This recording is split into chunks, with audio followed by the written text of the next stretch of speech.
blind after 3 years dahil lang sa hindi pagpapagamot ng maaga.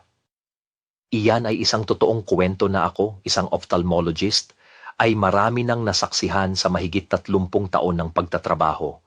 Ang higit na nag-aalala sa akin ay kapag ang mga matatanda ay nawalan ng paningin dahil lang sa huli silang pumunta sa doktor.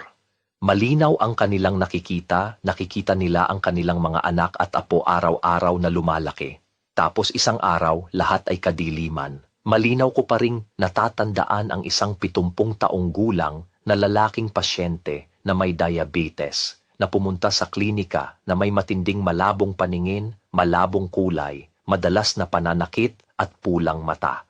Sinabi niya sa akin, maraming uri ng patak ng mata ang ginamit ko, ngunit walang resulta. Masyadong mahal ang operasyon, hindi ako nangahas. Ipinakilala ko sa kanya ang isang ganap na natural, hindi surgical na paraan ng suporta, lutein gummies, chewable tablets na sumusuporta sa pinahusay na paningin mula sa nutrient na lutein. Uminom lamang ng 2 kapsula ng regular pagkatapos kumain araw-araw.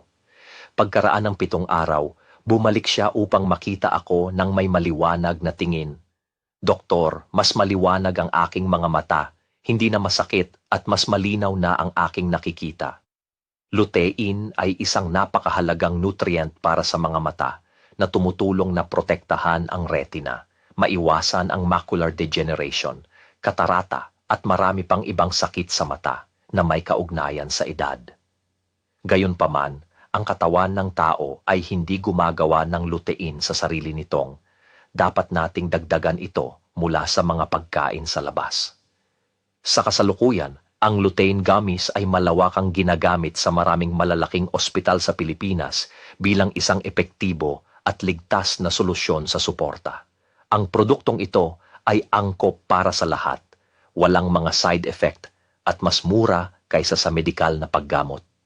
At sa ngayon, may programang promosyon na hanggang 70% na eksklusibo para sa mga taong may problema sa paningin.